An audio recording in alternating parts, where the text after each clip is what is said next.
Hello everyone, welcome to examination point. आज हम इस वीडियो में वैदिक सभ्यता के क्वेश्चन डिस्कस करेंगे जो रेलवे के किसी न किसी एग्जाम में पूछा गया है। यदि इसका पीडीएफ चाहिए तो डिस्क्रिप्शन में पीडीएफ का लिंक डाल दिया जाएगा, वहां से जाकर डाउनलोड कर सकते हैं या टेलीग्राम ग्रुप पर ऐड होकर भी पीडीएफ ले सकते हैं। टेलीग्राम ग्रुप के लिंक भी डिस्क्रिप्शन में डाल दिया जाएगा। तो चलिए अब देखते हैं आज का पहला क्वेश्चन। भारतीय पटल पर आर्य लगभग डैश के बीच उभरे। ऑप्शन ए है 3000 से लेकर के 2500 ईसा पूर्व, ऑप्शन बी है 2500 से लेकर के 2000 ईसा पूर्व, ऑप्शन सी है 300 से लेकर के 250 ईसा पूर्व और ऑप्शन डी है आपका 322 से लेकर के 185 ईसा पूर्व।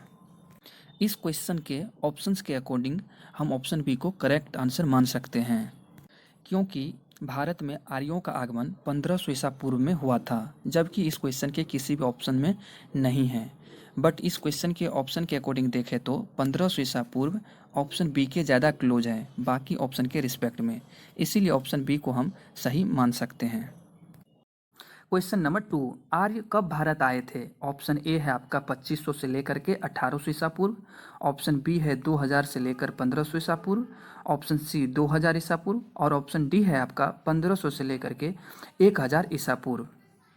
इस क्वेश्चन के ऑप्शंस के अकॉर्डिंग सही आंसर ऑप्शन डी होगा, क्योंकि जस्ट अभी हमने क्वेश्चन नंबर 1 के एक्सप्लेनेशन में जाना कि भारत में आर्यों का आगमन 1500 ईसा पूर्व में हुआ था, इसीलिए इस क्वेश्चन का राइट आंसर ऑप्शन डी होगा।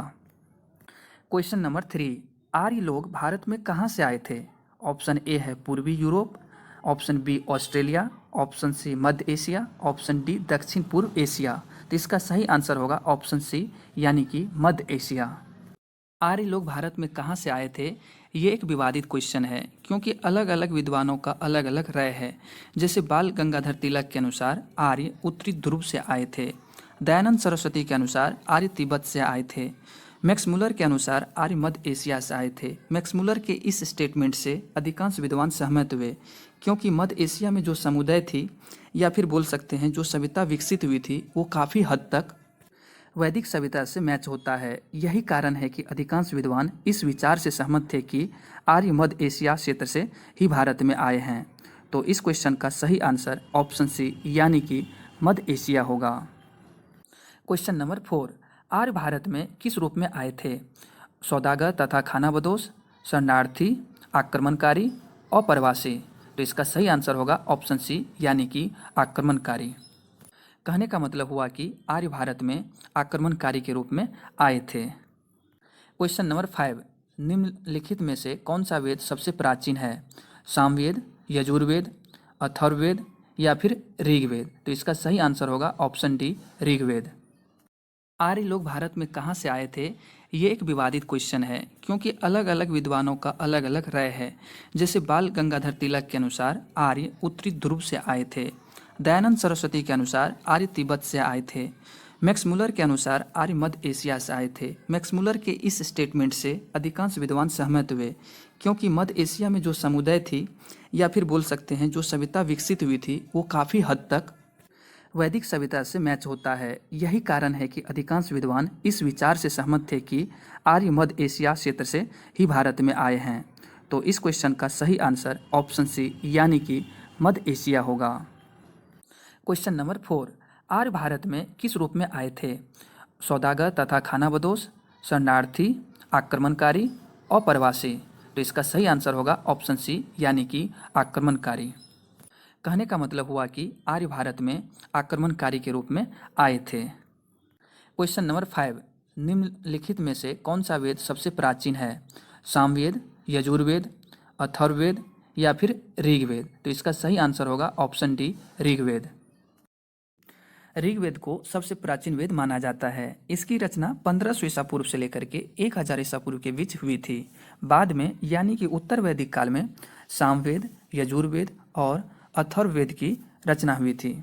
तो इसका सही आंसर होगा ऑप्शन डी यानी कि ऋग्वेद। क्वेश्चन नंबर 6, ऋग्वैदिक आर्य किस भाषा का प्रयोग करते थे? ऑप्शन ए है Sanskrit, option B Dravid, option C Pali, option D Prakrit. तो इसका सही आंसर होगा ऑप्शन ए यानी कि संस्कृत। ऋग्वैदिक कालीन ग्रंथ मुख्य रूप से संस्कृत भाषा में ही लिखे गए थे, इसीलिए ऋग्वैदिक आर्यों की प्रमुख भाषा क्या थी? संस्कृत थी। क्वेश्चन नंबर 7, ऋग्वेद में सबसे पवित्र नदी का जिक्र था? सरस्वती, गंगा, यमुना या फिर सिंधु। तो इसका सही आंसर होगा ऑप्शन ए यानी कि सरस्वती। ऋग्वेद में सबसे पवित्र नदी सरस्वती थी। इसे नदियों में श्रेष्ठ और नदियों की माता कहा गया है। इसलिए इस क्वेश्चन का सही आंसर होगा ऑप्शन ए यानी कि सरस्वती।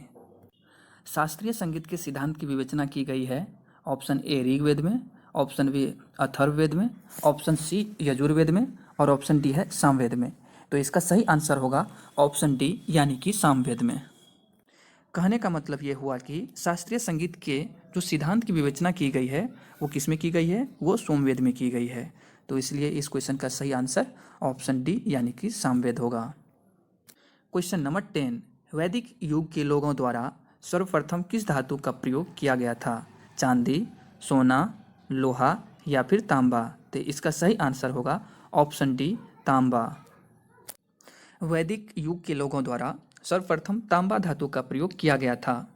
वैदिक काल दो भाग में बटा हुआ है, पूर्व वैदिक काल और उत्तर वैदिक काल।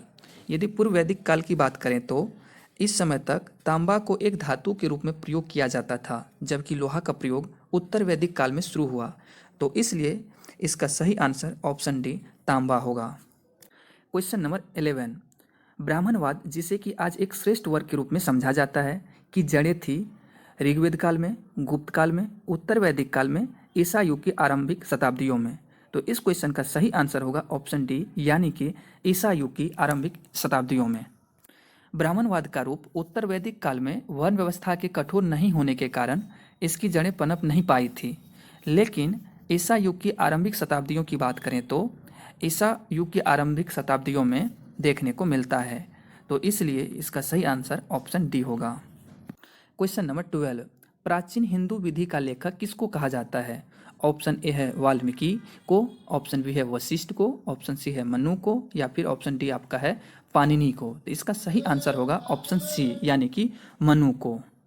कहने का मतलब ये हुआ कि प्राचीन हिंदू विधि का जो लेखक है वो किसे कहा जाता है?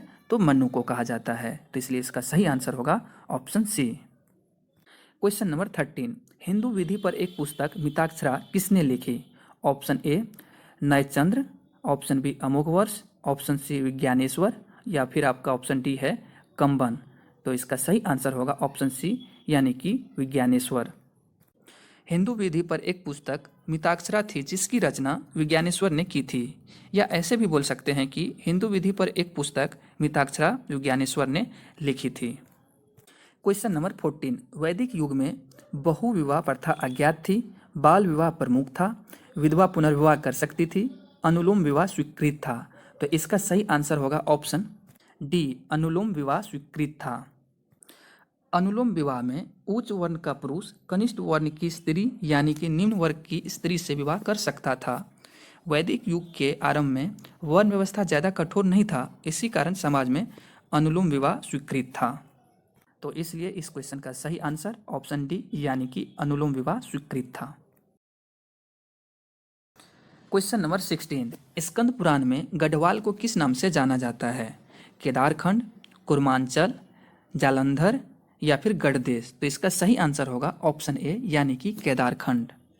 स्कंद पुराण की बात करें तो भगवान स्कंद के द्वारा कथित होने के कारण इसका नाम स्कंद पुराण पड़ा।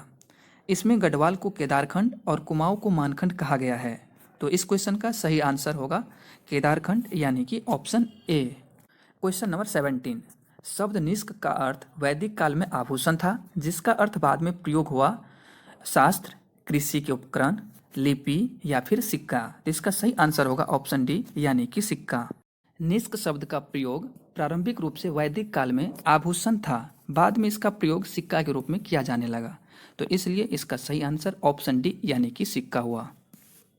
क्वेश्चन नंबर 18, ऋग्वेद में वर्णित देवताओं में सबसे प्रमुख देवता कौन थे?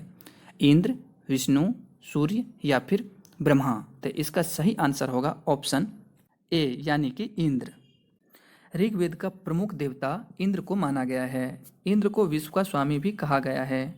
ऋग्वेद के करीब 250 सूक्तों में इंद्र का वर्णन है। तो इसलिए इस क्वेश्चन का सही आंसर ऑप्शन ए यानी कि इंद्र होगा।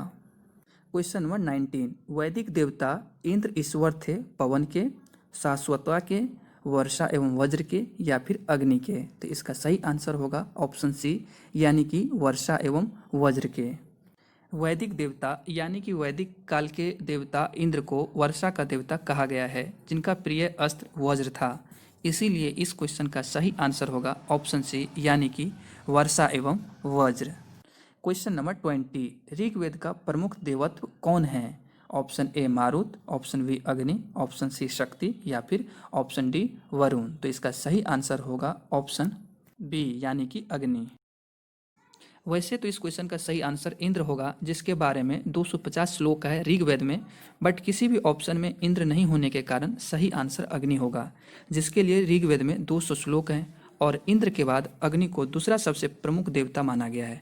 तो इस ऑप्शन के according correct answer option B होगा। क्वेश्चन नंबर 21, भारत के प्रतीक चिन्ह की आधार पट्टी पर अंकित शब्द सत्यमेव जयते किससे लिए गए हैं?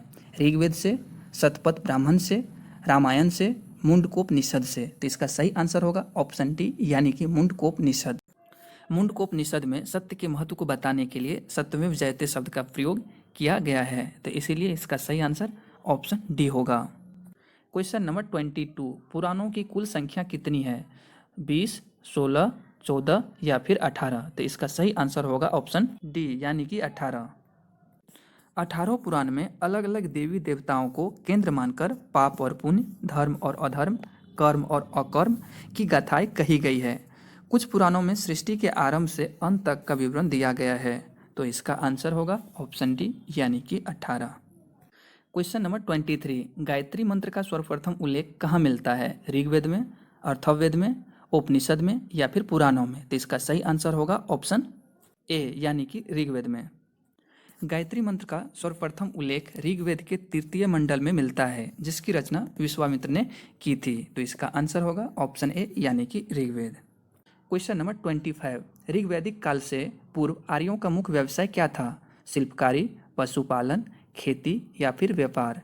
तो इसका सही आंसर होगा ऑप्शन बी, यानी कि पशुपालन।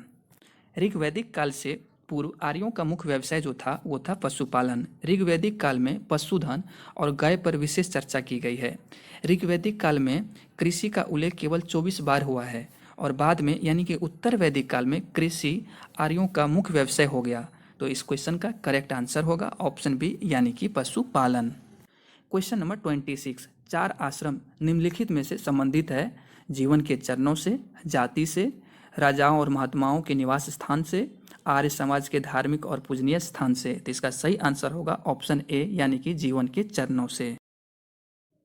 प्राचीन काल में जीवन को 100 वर्ष मानकर 25-25 वर्ष के 4 चरणों में विभाजित किया गया था। सबसे पहले ब्रह्मचर्य आश्रम आता है, जिसमें 0 से लेकर के 25 वर्ष तक के समय को रखा गया था। दूसरा आश्रम था आपका गृहस्थ आश्रम, जिसमें 25 से लेकर के 50 वर्ष तक के समय को बताया गया था।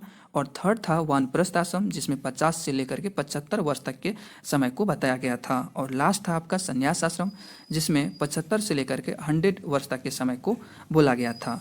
तो ये था जीवन के 4 चरण, जहाँ से कई बार क्वेश्चन पूछा गया है। क्वेश्चन नंबर 27, वैदिक साहित्य में प्रयुक्त व्रीहि शब्द का अर्थ है जौ, तिल, गेहूं या फिर चावल? तो इसका सही आंसर होगा ऑप्शन डी, यानी कि चावल। वैदिक साहित्य की बात करें तो वैदिक साहित्य में व्रीहि शब्द का अर्थ होता था चावल, और गेहूं के लिए गोधूम शब्द का प्रयोग किया जाता था। तो इस क्वेश्चन का सही आंसर होगा ऑप्शन डी, यानी कि चावल। क्वेश्चन नंबर 28, पाणिनि किस शब्द के प्रसिद्ध विद्वान थे? भाषा और व्याकरण के, आयुर्वेद के, खगोल विज्ञान के या फिर जीव विज्ञान के? तो इसका सही आंसर होगा ऑप्शन ए, यानी कि भाषा और व्याकरण के। पाणिनि लगभग 5वीं शताब्दी ईसा पूर्व में संस्कृत व्याकरण के विद्वान थे। उन्होंने संस्कृत व्याकरण की पुस्तक अष्टाध्यायी की रचना की थी।